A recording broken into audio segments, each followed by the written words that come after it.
Boa noite, amados irmãos, graça e a paz do nosso Senhor e Salvador Jesus Cristo. Estamos iniciando mais um estudo bíblico, prosseguindo no nosso estudo da carta aos Hebreus. Hoje nós vamos estudar o capítulo 3 desta carta tão preciosa, lembrando que nós estamos com o nosso estudo bíblico presencial, ele continua sendo transmitido pelo Instagram, mas também estamos fazendo de forma presencial e contamos com a participação dos irmãos. Pese bem, reflita, esteja conosco na próxima quinta-feira. A igreja investiu para medidas de segurança, álcool, termômetro, cadeiras no distanciamento além do recomendado pelo Ministério da Saúde. Então aqui, você vai não só louvar o nome do Senhor, mas também estará aí protegido, junto com os irmãos. Então, reflita, venha, domingo culto presencial, quinta-feira também. Meus irmãos, vamos abrir as nossas Bíblias na carta aos Hebreus. Hebreus, capítulo 3.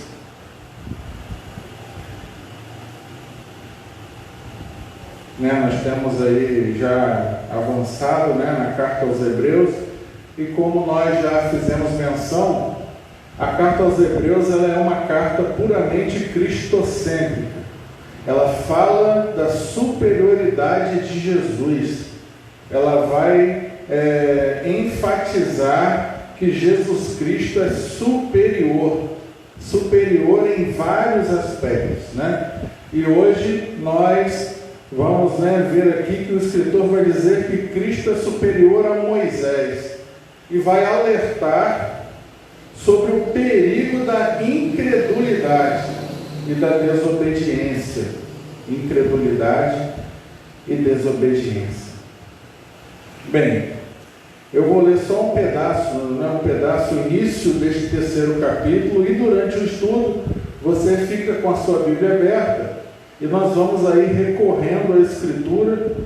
Hoje nós vamos deixar a Escritura falar, nós vamos recorrer a vários textos para embasar, para corroborar, confirmar o que nós estamos aqui falando e o que o escritor aos Hebreus quis transmitir para os seus leitores. Diz assim a palavra do Senhor: por isso, santos irmãos, que praticais da vocação celestial, considerai atentamente o apóstolo e sumo sacerdote da nossa confissão, Jesus, o qual é fiel àquele que o constituiu, como também o era Moisés, em toda a casa de Deus. Jesus, todavia, tem sido considerado digno de tanto maior glória que Moisés, quanto maior honra do que a casa tem aquele que a estabeleceu. Pois toda a casa é estabelecida por alguém, mas aquele que estabeleceu todas as coisas é Deus. E Moisés era fiel em toda a casa de Deus como servo, para testemunho das coisas que haviam de ser anunciadas. Cristo, porém, como filho em sua casa, a qual casa somos nós, se guardarmos firme até o fim a ousadia e a exultação da esperança. Bem, vamos ler só até aqui, para nós aí iniciarmos o estudo deste capítulo 3 da carta aos Hebreus. Meus irmãos, o escritor, o autor desta carta, ele vai, no primeiro versículo, se você olhar o primeiro versículo desta carta, você vai ver que ele vai reconhecer que as pessoas para quem ele escrevia, eram irmãos, crentes verdadeiros. Se você olhar aí, você vai ver, né, ele dizendo: por isso, santos irmãos, que participais da vocação celestial. Né? Nós vemos que esta carta é endereçada aos crentes, é endereçada aos crentes hebreus, aqueles que tinham recebido Jesus como Senhor e Salvador. Mas uma coisa estava acontecendo nesta igreja, uma coisa estava acontecendo com esses crentes. Eles estavam abandonando a fé. Eles estavam sofrendo influências de pessoas que queriam que eles abandonassem Cristo e voltassem para o judaísmo. Voltassem.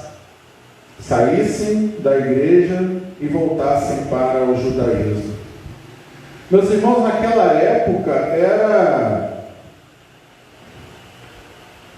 o grande problema enfrentado pelas igrejas era esse: a influência daqueles que eram chamados de judaizantes, daqueles que queriam fazer com que os crentes que tinham recebido Jesus Cristo voltassem, saíssem, abandonassem a Cristo e voltassem à prática da lei, voltassem a ser judeus praticantes, voltassem à religião judaica. Mas nós ainda hoje sofremos muitas influências que tentam nos tirar da fé, nos afastar da fé, nos afastar de Jesus. E são várias influências na cultura, influências na arte, influências religiosas de outras falsas religiões.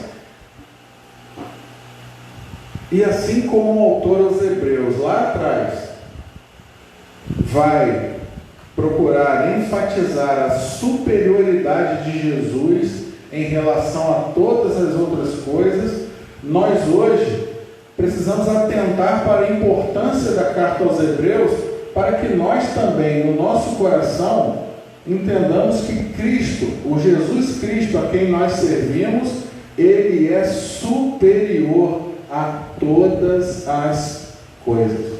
Não há nada que seja superior a Cristo. Ele está acima de todas as coisas. Então, nada que possa vir a nos influenciar ou a tentar nos afastar da fé pode superá-lo em poder e grandeza. Isso que o autor aos Hebreus quis passar, transmitir para aqueles crentes, para aqueles irmãos na fé que estavam sofrendo com a perseguição em Israel. Ele vai dizer que eles são santos, né?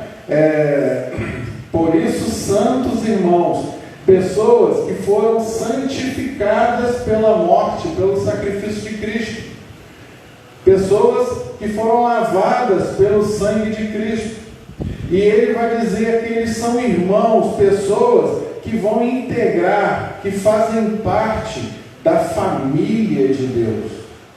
Meus irmãos, todos aqueles que são alcançados pelo sangue de Cristo, todos aqueles que são eleitos, escolhidos pelo Senhor e resgatados pelo Senhor Jesus, eles fazem parte agora de um povo, de uma família, a família de Deus, na qual Jesus Cristo é o primogênito de muitos irmãos. E vai dizer que eles não só são santos, irmãos, mas também participantes da vocação celestial. Pessoas que receberam o chamado irresistível. Pessoas que foram atraídas por Deus para entrar no seu reino. É por isso, meus irmãos, que o apóstolo Paulo, lá na segunda carta a Timóteo, capítulo 1, versículo 9, ele vai dizer assim: aquele que nos chamou, e nos chamou com santa vocação, não segundo as nossas obras, mas conforme a sua própria determinação e graça que nos foi dada em Cristo Jesus antes dos tempos eternos. Ou seja, você foi escolhido a dedo por Deus antes da fundação do mundo. Você não faz parte da família de Deus, você não faz parte do povo de Deus por acaso, por um acidente, por uma coincidência. Você não faz parte da família de Deus porque um dia você decidiu ir à igreja. Isso é muito pouco. E é motivo de grande alegria e de muita exultação. Ainda ontem nós falávamos de alegria na congregação de Quatro Bocas. É motivo de grande alegria você entender e descobrir na Escritura que você não está por acidente na família de Deus ou na casa de Deus. Você foi escolhido a dedo, antes mesmo que o mundo se formasse. O Senhor apontou o dedo para você e disse: este é meu, este será meu. O escritor aos Hebreus quer dizer para aqueles irmãos: vocês foram escolhidos antes da fundação do mundo. Não é por acidente que vocês fazem parte do povo de Deus. E o apóstolo Paulo, escrevendo a Timóteo, vai dizer a mesma coisa. Não por obras ou por qualquer outra coisa, mas conforme a sua determinação e graça, que nos foi dada em Cristo, em Jesus. Jesus é o instrumento, Jesus é o caminho, Jesus é a ponte, Jesus é a porta que nos conduz a Deus.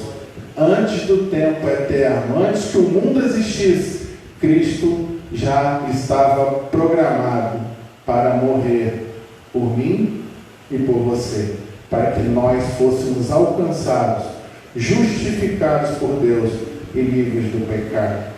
Olha só como a mensagem da graça, como Jesus Cristo é superior. O autor, o escritor aos Hebreus, ele vai dizer que é um privilégio ser chamado por Deus. Um privilégio.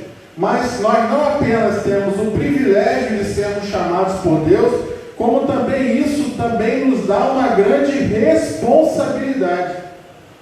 Nós temos uma responsabilidade, uma grande responsabilidade, por causa desse chamado. Porque o escritor vai dizer aqui ainda neste versículo 1: considerai atentamente o apóstolo e sumo sacerdote da nossa confissão, Jesus. Considerai atentamente, olhemos atentamente para Jesus. Nós precisamos manter os nossos olhos fixos em Jesus. Jesus é o centro da palavra, Jesus é o centro da criação, Jesus é o centro da história. E o autor aos Hebreus, ele vai dizer que nós devemos estar com os nossos olhos fixos, considerar atentamente o apóstolo. E se você olhar aqui, apóstolo está com letra maiúscula. O apóstolo, dois apóstolos, aquele que trouxe a palavra de Deus, que foi comissionado pelo próprio Deus, Jesus Cristo. Conforme o apóstolo João vai dizer, replicou-lhe Jesus: se Deus fosse de fato vosso Pai, certamente me haverias de amar, porque eu vim de Deus, e aqui estou, pois não vim de mim mesmo, mas Ele me enviou. Nós precisamos prestar mais atenção em Jesus. Nós precisamos observar mais Jesus. Nós precisamos fixar os nossos olhos em Jesus. Nós precisamos olhar para Jesus. O autor aos Hebreus, ele vai aconselhar os seus leitores a olhar para Jesus, a fixar os seus olhos em Jesus. Por quê? Porque quando nós voltamos os nossos olhos para Jesus, todas as outras coisas ficam pequenas. Todas as outras coisas perdem a importância. Quando nós tiramos os olhos das circunstâncias, quando nós tiramos os olhos das influências que tentam nos afastar de Jesus e olhamos para o autor e consumador da nossa fé, todas as outras coisas diminuem de tamanho. E ele vai dizer: olhem para Jesus, porque Jesus é o apóstolo, ou aquele que Deus enviou, como nós vimos aí em João, né? João vai falar, Jesus foi enviado à terra pelo Pai. Jesus foi enviado ao mundo por Deus para dar a sua vida em resgate de muitos.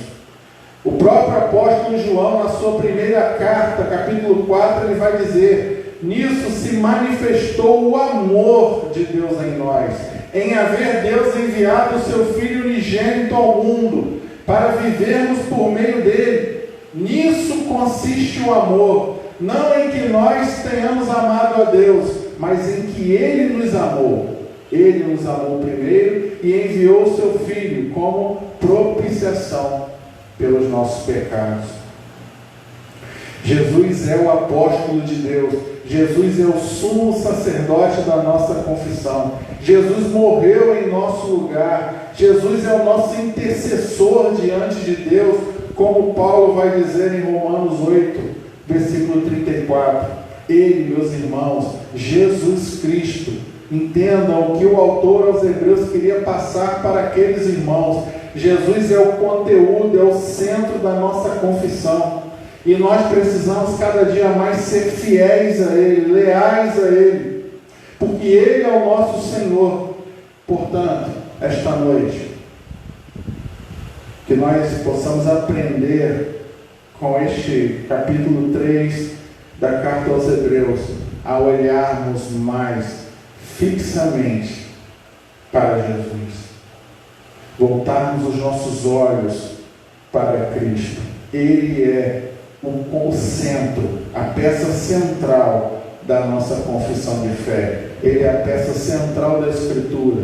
Ele é a peça central da igreja. Ele é o primogênito de muitos irmãos, dos quais eu e você fazemos parte para a glória de Deus Pai.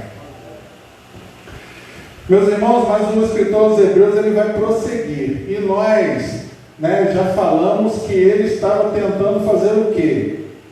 Mostrar para os hebreus, mostrar para a igreja dos hebreus que Cristo era superior. E lembrem que a influência era para quê? Para que eles voltassem à prática da lei, voltassem à religião judaica.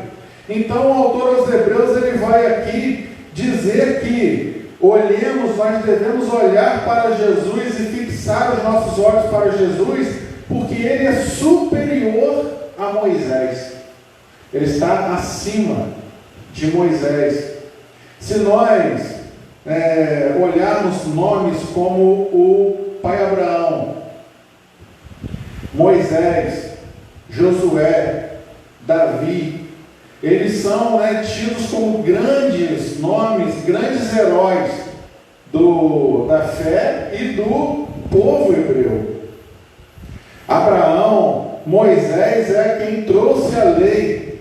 Então, a religião judaica tem Moisés num alto posto, como aquele que trouxe a lei, como o maior de todos os profetas.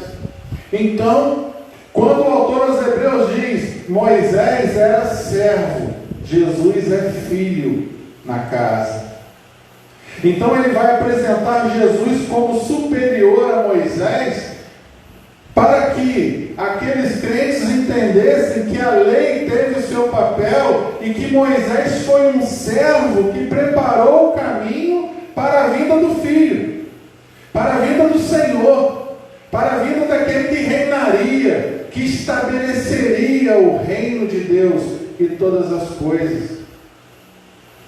Então, ele vai dizer que Moisés sim teve um papel importante na história e na caminhada do povo de Deus. Moisés foi um instrumento usado para fazer a vontade de Deus quando o povo saía da terra do Egito. Moisés foi um instrumento usado para guiar o povo pelo deserto até a terra prometida. Mas tudo isso não se compara.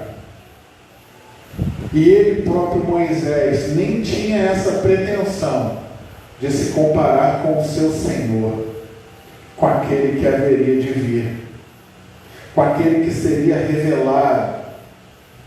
Então aquelas pessoas, os leitores que receberam esta carta aos hebreus, eles eram judeus.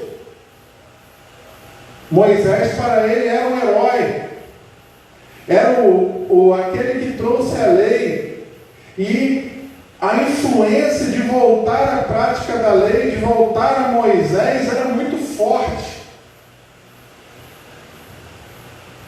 Mas o autor dos Hebreus vai declarar: Cristo é superior a Moisés. O autor da carta aos Hebreus, ele vai buscar tirar da mente, tirar da cabeça daquelas pessoas esta ideia, mostrando que Jesus é superior a Moisés, a Josué ou a outro qualquer dos heróis da fé, seja Abraão, seja quem for. Ele próprio, conversando com os fariseus, ele vai dizer: eis aqui está quem é maior que Abraão. Eu sou maior que Abraão, porque antes que Abraão existisse, eu sou. Eu sou. O autor, meus irmãos, ele vai comparar, se você olhar, o qual é fiel aquele que o constituiu, como também o era Moisés em toda a casa de Deus. Versículo 2. Versículo 3. Jesus, todavia, tem sido considerado digno de tanto maior glória que Moisés, quanto maior honra que a casa tem aquele que a estabeleceu. Ele vai dizer que Jesus, assim como Moisés foi fiel em todas as tarefas dadas pelo Pai, mas tanto Moisés, ele vai, como Moisés foi fiel, Jesus também foi fiel em todas as tarefas. Mas se você olhar lá em Números 12, 7, nós vamos ver falando: não é assim com o meu servo Moisés, que é fiel em toda a minha casa. Deus está falando para Arão e Miriam, quando eles questionaram e perguntaram por que só Moisés falava com Deus, porque só Moisés era líder, e Deus vem repreender os dois, e vai dizer que Moisés era servo fiel em toda a minha casa. Ora, se Moisés é servo na casa, e Jesus é o filho, o dono da casa, quem é maior? Quem é superior? O dono da casa, o filho, ou aquele que serve? Ou o empregado, ou o servo? Quando o próprio Moisés se coloca como servo da casa, ele já se coloca numa posição de servo do filho, do Senhor, daquele que é o dono da casa. Moisés, e aqui nós vamos ver alguns contrastes entre Jesus e Moisés. Moisés era homem mortal, Jesus é Deus. Moisés foi um servo na casa de Deus, Cristo é o Filho, o Senhor da casa. Moisés é chamado de servo, e ser um servo é aquela pessoa que presta um serviço, que faz um trabalho.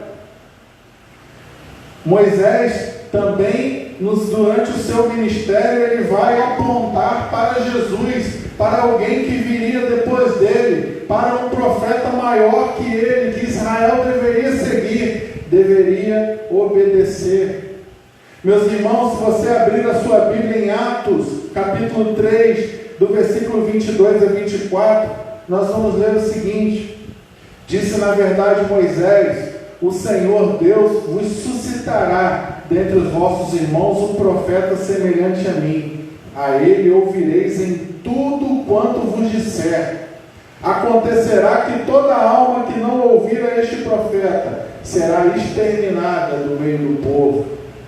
E todos os profetas, a começar com Samuel, assim como todos quantos depois falaram, também anunciaram estes dias. O que o autor em Atos, o que Lucas está dizendo aqui é que, a começar em Samuel, todos os profetas, todos aqueles que falaram por Jesus, que falaram da parte do Senhor, anunciavam Cristo. Assim como Moisés, todos eles anunciaram a vinda de Jesus, a vinda do Filho. Moisés, meus irmãos, era um servo fiel, mas Jesus é o Senhor da casa. Moisés era um servo na casa, mas Jesus é o Filho. Jesus é o Senhor. Então entendam a preocupação do autor, do escritor da carta aos Hebreus, em dar ênfase a fazer esta diferenciação entre Moisés e Jesus. Da mesma forma que há uma diferença entre a lei e Cristo.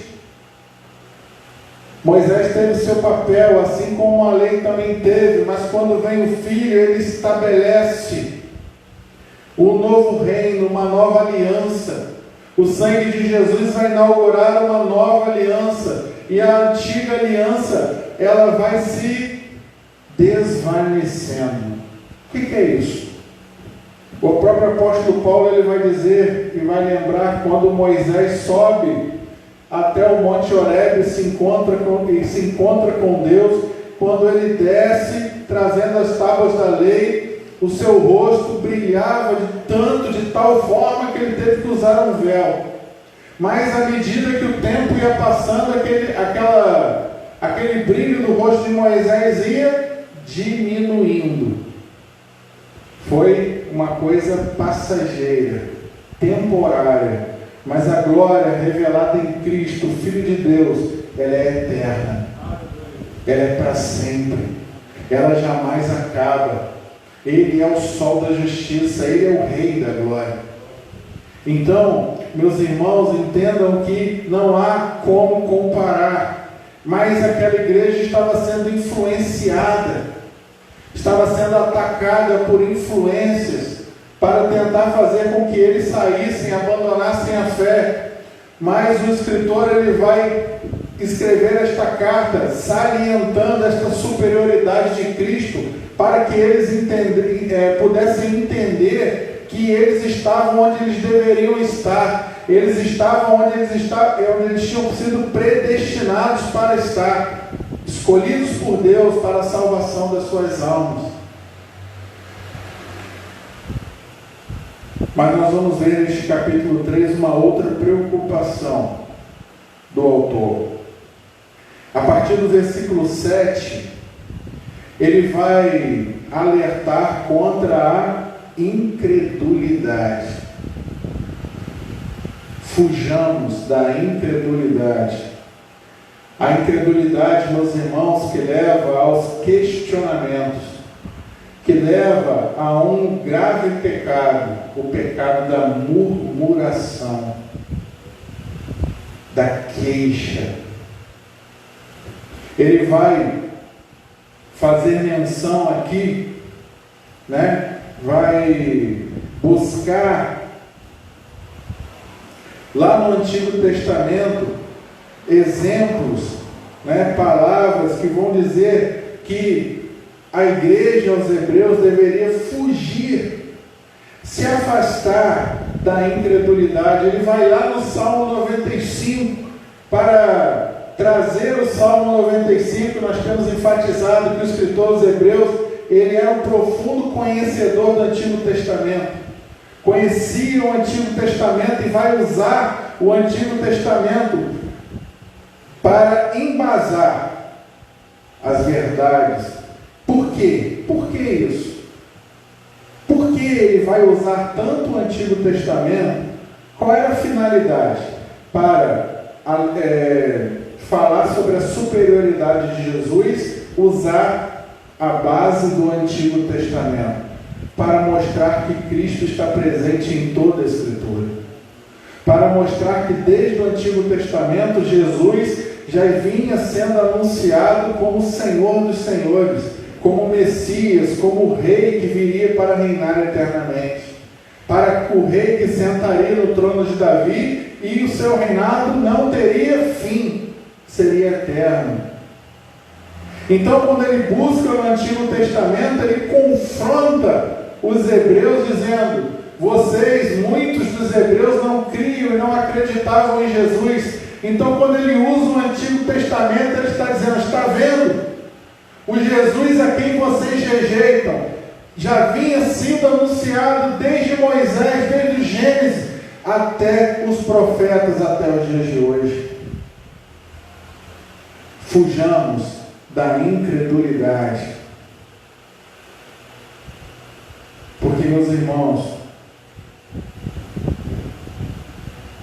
muitas pessoas recebem a palavra de Deus, mas são como aquele solo, lá da parábola do semeador, em Marcos 4, rochoso, que recebem a palavra com alegria, mas quando vem os problemas, quando vem as angústias, por eles não terem raiz, eles logo desistem da fé. E era exatamente o que estava acontecendo na igreja, lá na igreja dos hebreus. Eles receberam a Cristo com alegria, receberam a palavra com alegria, mas os problemas vieram, as perseguições, as influências, e eles não tinham raízes na sua fé, e começaram a se afastar, a abandonar a fé, a abandonar Jesus, a tirar os seus olhos de Jesus. E quando nós vemos lá, por ocasião da passagem onde Jesus acalma a tempestade, nós sabemos que quando nós tiramos os olhos de Jesus, nós afundamos. Nós afundamos.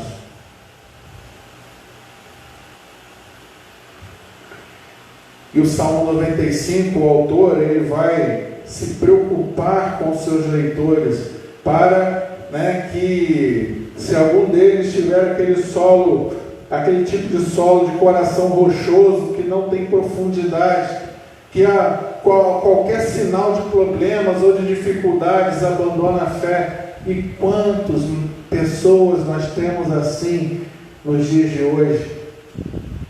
Quantas pessoas que ao primeiro sinal de algum problema, primeiro sinal de alguma crise, a primeira coisa que pensam é se afastar da igreja, se afastar de Deus, se afastar de Cristo. É a mesma coisa que o doente, que sabe que está doente, tem convicção que está doente, mas foge do hospital, não quer ir ao médico. Eu estou doente, mas a doença é do espírito. E no hospital, o lugar onde ele deve vir para ser curado, ele não quer ir. E se afasta.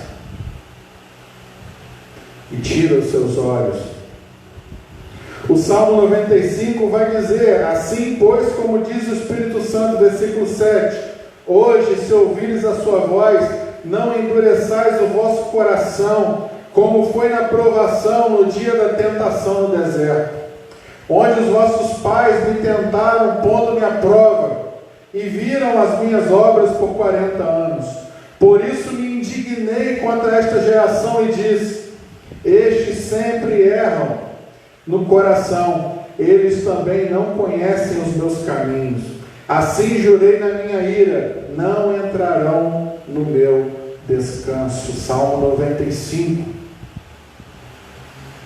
Tende cuidado, versículo 12, o autor vai dizer: tende cuidado, irmãos, tende cuidado, olha o alerta.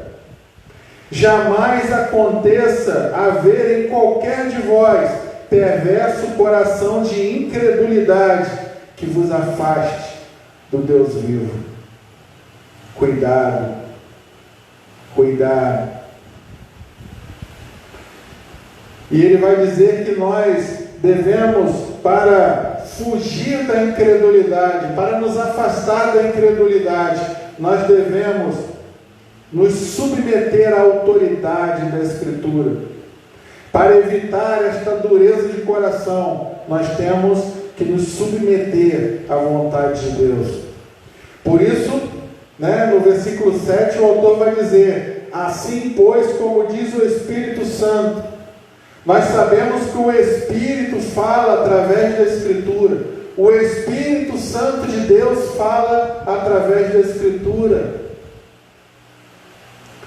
O apóstolo Pedro, na sua segunda carta, vamos deixar a Bíblia falar, capítulo 1, versículo 21, vai dizer: porque nunca, jamais, qualquer profecia foi dada por vontade humana.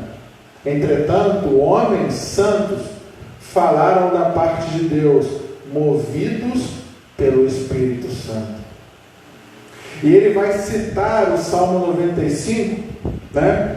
E vai dizer que o Espírito Santo diz para nós, o Espírito Santo diz para nós que ouvimos esta palavra hoje. O ponto, meus irmãos, da onde nós devemos partir para lutar contra a dureza de coração é atentar, nos submeter à palavra de Deus, à palavra do Espírito Santo, revelada nas Escrituras. Em segundo lugar, por que ele vai lembrar do Salmo 95? Qual era a intenção dele em lembrar do Salmo 95? Porque nós devemos aprender com os erros. Nós devemos aprender com os erros dos outros. Tudo isso foi revelado e foi deixado registrado pelo Espírito Santo para que nós aprendêssemos, para que as futuras gerações aprendessem. É por isso que o apóstolo Paulo, lá em 1 Coríntios 10, 9, 9 a 12, eu vou ler, vai dizer assim: não ponhamos o Senhor à prova, como alguns deles já fizeram, e pereceram pelas mordeduras das serpentes. Nem murmureis, como alguns deles murmuraram e foram destruídos pelo destruidor. Estas coisas lhes sobrevieram como exemplos e foram escritas para a advertência nossa, de nós outros, sobre quem os fins dos séculos têm chegado. Aquele, pois, que pensa estar de pé, veja que não caia. Meus irmãos, nós devemos aprender com as histórias bíblicas. É por isso que conhecer a Escritura é tão importante. É por isso que o estudo da palavra é tão importante, porque ela foi escrita para que nós aprendêssemos com ela. E a Bíblia vai estar cheia de ensinamentos de vida, de pessoas reais, de pessoas que tiveram problemas reais, e como elas, pela fé, superaram esses problemas. E você talvez esteja me ouvindo esta noite pensando a mesma coisa: como eu vou superar esses problemas?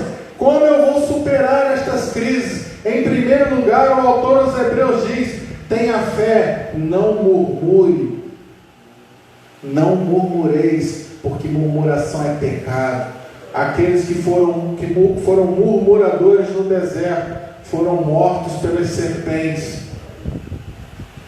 Aqueles que murmuraram, os seus ossos estão lá enterrados na areia, porque eles não entraram na terra da promessa, porque não tiveram fé, não confiaram. E o autor dos Hebreus faz este alerta. A história citada pelo Salmo 95 é a história registrada em Êxodo 17. É uma história de murmuração e incredulidade, aonde o povo recebe a punição de Deus. A cada passo que o povo dava, mesmo tendo visto todos os sinais, tudo que Deus havia feito, tudo que Deus estava fazendo, não apenas fez no Egito, mas fazia no deserto, o povo reclamava, o povo murmurava, o povo questionava, o povo queria voltar para o Egito, queria apedrejar Moisés. Assim como muitos de nós hoje, só sabemos murmurar, só sabemos reclamar, nada está bom. Nós queremos que Deus seja um capacho da nossa vontade. E nós queremos reduzir Deus de Senhor para capacho. Deus tem que me dar aquilo que eu quero. Deus tem que fazer a minha vontade, não a dele. Deus tem que me abençoar. Deus tem que me dar. Eu tenho que ser próspero, eu tenho que ter saúde, eu não posso passar por problemas. E ao primeiro sinal de problema eu começo a murmurar, a reclamar e a falar mal de Deus. E isso é um pecado gravíssimo, porque isso é falta de fé. E o autor aos Hebreus alerta, ele busca lá no Salmo 95 um exemplo para dizer: não decaiam da fé. Vocês estão sofrendo perseguições, vocês estão passando problemas, vocês estão sendo perseguidos por causa do nome de Cristo, mas não deem lugar à murmuração, antes tenham fé. Nós vamos ver que a carta aos Hebreus vai dar uma ênfase muito grande à fé, mas mais para frente, nós vamos ver isso mais para frente. Mas a fé, não murmure, creia, não reclame, tenha fé, creia que Deus é contigo, Deus é conosco. E ele vai dizer também que o povo deveria guardar o seu coração para que não pecasse. Porque a incredulidade, meus irmãos, é uma doença no coração. A murmuração é um pecado grave, é uma doença. Por isso nós devemos cuidar do nosso coração. Nós devemos cuidar do nosso coração para que nós não caiamos neste pecado. Porque como Salomão vai dizer em Provérbios 4:23, do coração procedem o que? As fontes da vida.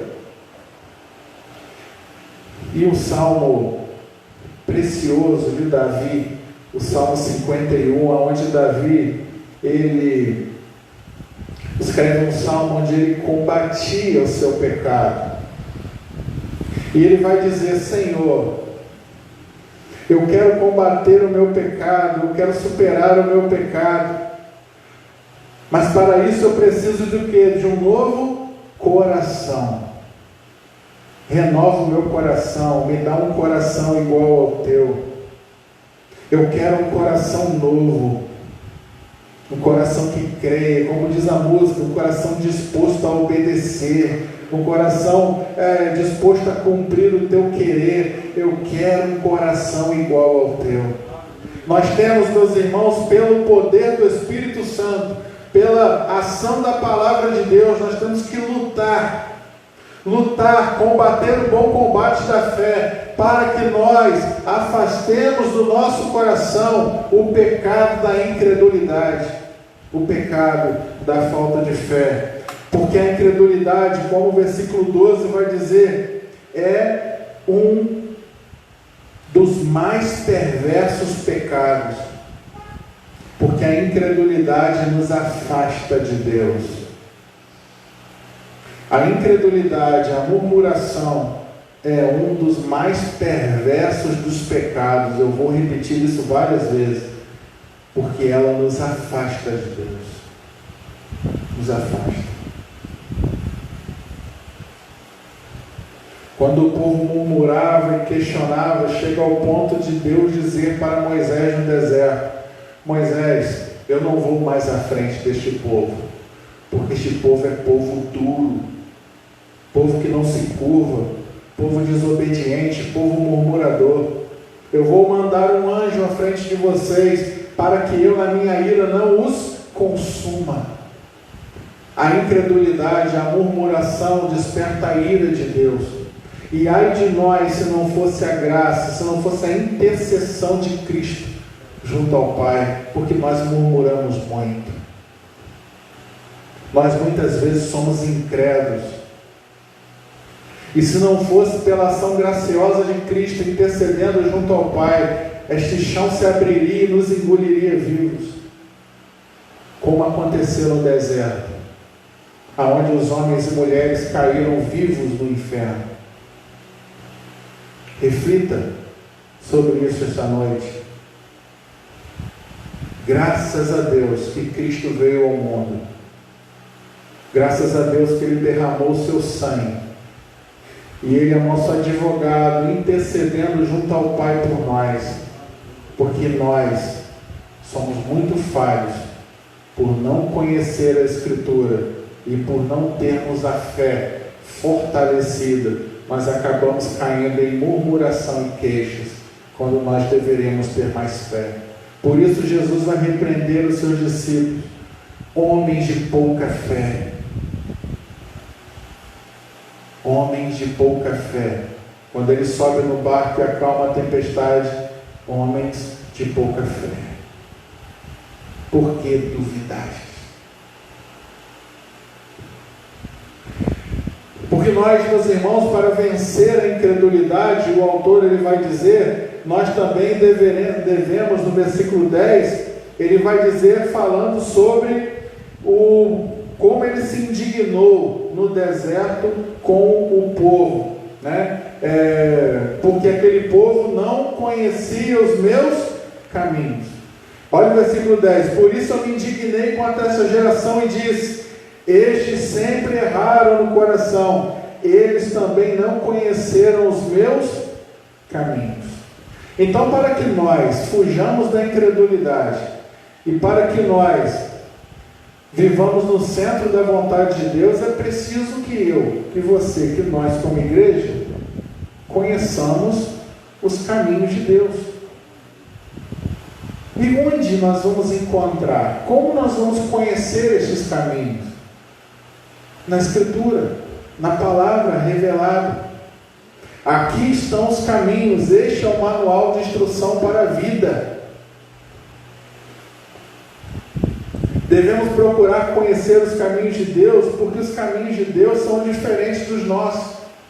Nós não podemos supor ou acreditar que este nosso caminho, que a nossa escolha, o nosso pensamento sobre o que é melhor ou pior para nós, é um caminho superior. Os caminhos de Deus são superiores. E às vezes nós fazemos os nossos planos e Deus diz, não é isso que eu quero, não é isso que eu quero para vocês, e Deus muda o nosso caminho, e Deus muda a nossa história. E nós, ao invés de nos conformarmos e aceitarmos a vontade de Deus, porque a vontade de Deus não é a nossa. Deus não existe para fazer o que eu quero, mas Ele vai nos conformar e nos consolar e nos preparar para que nós aceitemos a sua vontade, que é boa, perfeita e agradável. Nós devemos confiar que a vontade de Deus é boa. Porque, meus irmãos, se recusar a andar nos caminhos de Deus é tentar a Deus, é ofender a Deus. Todos aqueles que lutaram contra Deus, que teimaram com Deus no passado, se arrependeram amargamente.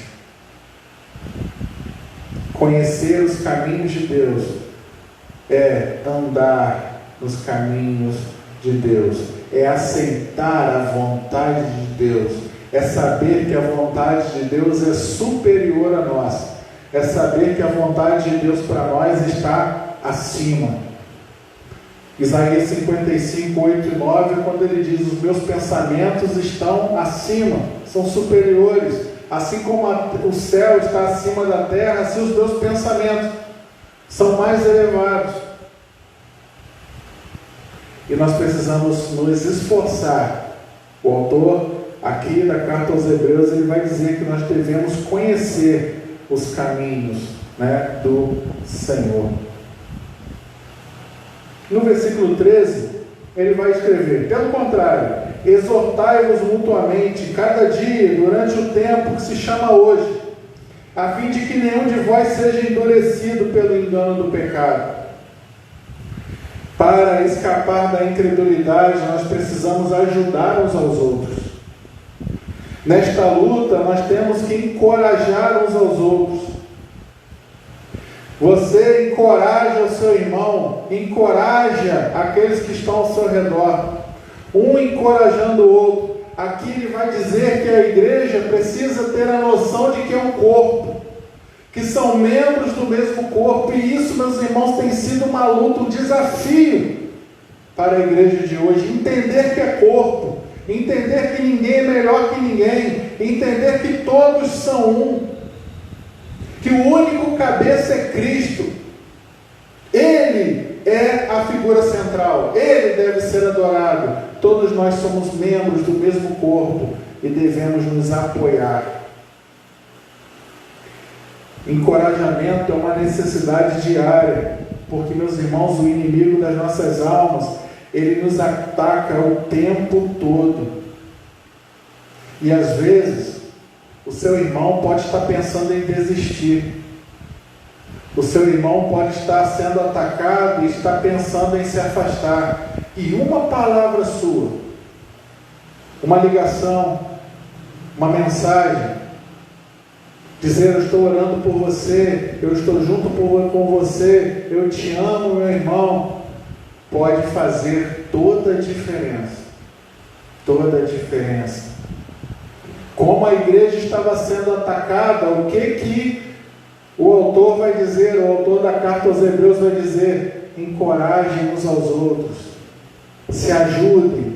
Se vocês permanecerem unidos em Cristo, unidos na fé, unidos como corpo, unidos como família, nada vai poder contra vocês, nada vai conseguir derrubar vocês, nada vai conseguir destruir a igreja de vocês. E por fim, no versículo 14 ele vai dizer: porque temos nos tornado participantes de Cristo, se de fato guardarmos firme até o fim a confiança que desde o princípio tivemos. Perseverança na fé. Persevere. A perseverança dos santos, como Paulo vai dizer em Filipenses 1,6. Perseverar. Ser fiel até a morte. Perseverar é suportar os ataques. Perseverar é suportar as provações. Porque enquanto você tem os seus olhos fixos em Jesus, você é fortalecido na sua fé para resistir aos ataques, para perseverar no meio das batalhas. E a prova, a evidência de que nós estamos unidos com Jesus, que nós verdadeiramente estamos juntos com Jesus, é a nossa perseverança. Porque aquele que persevera, confia em Deus. Confia. A palavra perseverança, confiança, ela vai, quando você confia, você tem certeza de que aquela pessoa está ao seu lado. Quando você confia em alguém, você tem certeza que ela vai comprar, que ela vai tomar as suas dores, que ela vai estar ao seu lado e que ela vai te apoiar. Então, quando você confia em Deus, você tem certeza que Deus vai te apoiar, vai te ajudar e vai te sustentar diante de qualquer dificuldade, diante de qualquer tribulação. E qual outro nome nós damos para isso, senão fé? É na certeza, na confiança que a nossa fé vai se apoiar. A nossa fé, meus irmãos, ela tem um firme fundamento, que é a confiança em Deus, que é Deus, o Senhor. E se você confia nele, e se você tem a certeza que ele jamais te desampara, e o autor aos Hebreus queria enfatizar isso, se você tem a certeza que Deus nunca te abandona, que ele vem ao seu auxílio, que ele está pronto para te ajudar, que ele está pronto para aliviar as suas cargas, se você colocar a sua ansiedade nele, como Pedro diz, porque ele tem cuidado de nós, ele cuida, porque ele fez a promessa de estar conosco todos os dias. Agora, você confia nesta promessa? Ou ao primeiro sinal de problemas você começa a murmurar, você começa a reclamar, você começa a questionar Deus? Que nós possamos refletir sobre isso esta noite. Porque o autor dos Hebreus, ele vai dizer, né? Enquanto se diz hoje, se ouvires a tua voz, não endureçais o vosso coração, como foi na provação. Não endureça o seu coração. Tenha fé. Creia em Deus. Porque aqueles homens, como o autor, ele vai lembrar do Salmo 95, que murmuraram no deserto, foram destruídos. Não caiamos hoje neste mesmo erro. Temos fé, cada dia mais fé, cada dia mais confiança no nosso Senhor e Salvador Jesus Cristo. Amém, meus irmãos? Né? Então este foi o capítulo 3 da carta aos Hebreus. Espero que tenha sido proveitoso esse estudo, como foi para mim. E na semana que vem nós entramos então no capítulo 4, onde o autor ele vai dizer que Jesus é o nosso sumo sacerdote, aquele que se compadece de nós. Então semana que vem, capítulo 4 da carta aos Hebreus. Tenham todos uma noite abençoada, que Deus nos abençoe o restante de semana. Lembrando que domingo nós temos escola dominical às 9 horas e escola dominical dos adultos às 9 horas da manhã, dos adolescentes às 10 horas e às 19 horas culto de louvor e adoração, aqui presencial no templo e também transmitido pela rede social da igreja. Mas nós contamos com a sua presença aqui conosco no templo para louvarmos o nome do Senhor. Fiquem todos com Deus, feche seus olhos, vamos orar, dando assim por encerrado o nosso estudo dessa noite. Senhor, grande Deus, louvado Senhor e exaltado seja o teu nome, Pai. Obrigado, Senhor, por mais esse dia, obrigado por este estudo que tivemos, que a sua palavra tem encontrado lugar nos nossos corações, que nós, Senhor, possamos a cada dia fortalecer a nossa fé no Senhor, fortalecer a nossa confiança no Senhor. Senhor, se há em nós algum espírito de murmuração, se há em nós, Senhor, algum espírito de incredulidade, que o Senhor afaste isso de nós, ó Pai. Afaste isso de nós e fortaleça a nossa fé e a nossa confiança no Senhor, para que apesar das lutas, apesar das crises, apesar, Senhor, das pandemias, de tudo que se levante contra a sua igreja, nós possamos, Senhor, continuar firmes, com os nossos olhos voltados para o Senhor e para o nosso Salvador Jesus Cristo, que é superior a tudo e a todos. Graças te damos, Pai, porque o Senhor tem cuidado de nós. Graças te damos porque temos sentido o teu cuidado e o seu amor sobre as nossas vidas. E pedimos, Senhor, nos dê um restante de semana abençoado, nos proteja e nos guarde com a sombra da sua mão, que a cada dia nós possamos perseverar na fé, que a cada dia o Senhor nos capacite pela ação do teu Espírito Santo, para que nós sejamos crentes mais fortes, mais confiantes e mais fiéis no Senhor e na sua palavra. Esta é a nossa oração, ó Pai, e nós a fazemos hoje e para sempre, no nome santo de Jesus.